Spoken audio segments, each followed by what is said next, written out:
நீங்கள் பார்த்துக் கொண்டிருப்பது நியூஸ் 21 செய்திகள். தமிழ்நாடு செய்திகளை உடனுக்குடன் தெரிந்து கொள்ள நியூஸ் 21 செய்திகளை பாருங்கள். உண்மை, உழைப்பு, உயர்வு. பழைய ஓய்வூதிய திட்டம் உள்ளிட்ட 10 அம்ச கோரிக்கைகளை நிறைவேற்ற கோரி தமிழ்நாடு அரசை கண்டித்து ஜாட்கோ அமைப்பினர் ஆர்ப்பாட்டம்.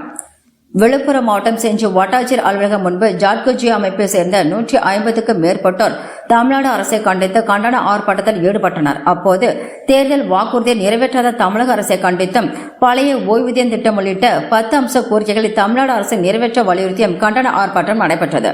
அப்பொழுது தமிழ்நாடு அரசை கண்டித்த கண்டன முழக்கங்கள் எழுப்பினர். மேலும் ஜாட்கோ அமைப்பினர் தமிழ்நாடு முழுவதும் இன்று முதற்கட்டமாக வட்ட தலைநகரங்களில் ஆர்ப்பாட்டம் நடைபெற்று வருவதாகவும், தமிழ்நாடு அரசு எங்கள் கோரிக்கைகளுக்கு செவி சாய்க்கவில்லை என்றால் வருகின்ற பிப்ரவரி 25ஆம் தேதி மாவட்ட தலைநகரங்களில் ஒருநாள் அடையாள ஆர்ப்பாட்டம் நடைபெறும் என்றும் தெரிவித்தனர். நியூஸ் 21 செய்திகளுக்காக ஒளிப்பதிவாளர் ராஜமணியுடன் செய்தியாளர் அருண் பிரகாஷ். மாநில துணை செயலாளர் ஆர் ஷேக் முசா.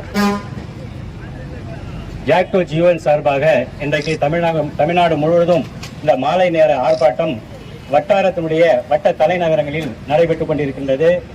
எழுச்சியாக நடைபெற்றக்கூடிய இந்த போராட்டத்தில் 10 அம்ச கோரிக்கைகளை வலியுறுத்தி இந்த போராட்டம் இன்று நடைபெறுகின்றது. இந்த 10 அம்ச கோரிக்கைகள் தமிழ்நாடு அரசுக்கு பலமுறை எடுத்து கூறியும் இந்த கோரிக்கைகள் எதுவும் காதில் வாங்காமல் போராட்டங்களை அரசே நடத்த தூண்டிவிடுகிறது என்று நினைக்கின்றேன். அதில் முக்கியமாக 2003 முதல் நியமனம் செய்யப்பட்ட ஆசிரியர்களுக்கு சிபிஎஸ் என்ற ஒரு பெரிய மாபெரும் பாதகத்தை ஏற்படுத்தக்கூடிய ஒரு திட்டம் செயல்படுத்தப்பட்டு வருகிறது. அதை நம்முடைய இன்றைய முதல்வர் அவர்கள் தேர்தல் அறிக்கையிலே நான் வெற்றி பெற்று ஆட்சிக்கு வந்தால் உங்களுக்கு பழைய ஓய்வூதிய திட்டத்தை வழங்குவேன் என்று தேர்தல் அறிக்கையிலே தெரிவித்திருந்தார்கள்.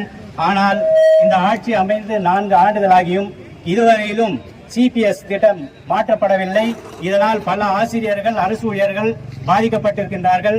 ஏறக்குறைய இன்றைக்கு பணியில் இருப்பவர்கள் 70% பேர் இந்த புதிய ஓய்வு திட்டத்தில் தான் இருக்கின்றார்கள்.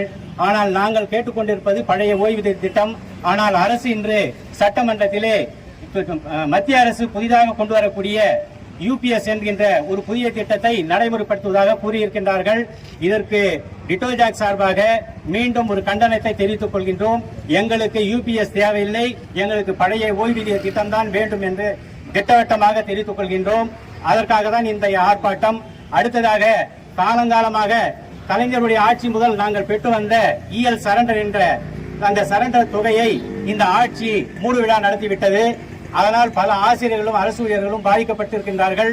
பொருளாதாரத்தில் இதனால் மிகவும் பின்தள்ளப்பட்டிருக்கின்றார்கள். இந்த கோரிக்கையும் நாங்கள் பலமுறை அரசுக்கு தெரிவித்திருந்தாலும் கூட அரசு இதுவரை அதை செவிசாய்க்கவில்லை. அடுத்தது இடைநிலை ஆசிரியர்களுக்கு ஊதிய முரண்பாடு, அடுத்தது பட்டதாரி ஆசிரியர்களுக்கு ஊதிய முரண்பாடு, முதுகலை பட்டதாரி ஆசிரியர்களுக்கு ஊதிய முரண்பாடு. இந்த முரண்பாடுகளை எல்லாம் நான் ஆட்சிக்கு வந்தால் நிறைவேற்றுவேன் என்று முதல்வர் அவர்கள் தெரிவித்திருந்தார்கள். ஆனால் இதுவரையிலும் எந்த ஒரு முரண்பாட்டையும் அவர் தீர்க்கவும் இல்லை, அதற்கான வழி சொல்லவும் இல்லை.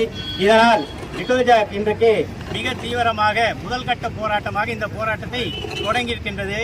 அடுத்ததாக நம்முடைய போராட்டம் இதோடு நிற்காமல் அரசு நிறைவேற்றவில்லை என்று சொன்னால் 25/2/2025 அன்று மாவட்ட தலைநகரங்களில் ஒரு நாள் அடையாள மறியல் என்று நடைபெறுகிறது. அதன் தொடர்ச்சியாக அரசு செவி சாய்க்கவில்லை என்றால் போராட்டங்கள் தொடர்ந்து நடைபெறும் என்பதையும் தெரிவித்துக் கொள்கின்றேன். மேலும் இன்னும் சில கோரிக்கைகள் 10 அம்ச கோரிக்கைகளை உள்ளடக்கிய கோரிக்கைகளை அரசு உடனடியாக பரிசீலனை செய்து இந்த கோரிக்கைகளை நிறைவேற்றும் என்பதை இந்த விழுப்புரம் மாவட்டம் செஞ்சியில் நடைபெறுகிற இந்த போராட்டத்தின் சார்பாக கேட்டுக்கொள்கின்றோம். அரசு செவி சாய்க்காவிட்டால் அனைத்து அரசு ஆசிரியர்களையும் அரசு ஊழியர்களையும் திரட்டி மிகப்பெரிய ஒரு போராட்டம் நிச்சயமாக விரைவில் தொடங்கும் என்பதை இந்த நேரத்திலே தெரிவித்துக் கொள்கின்றோம். நன்றி.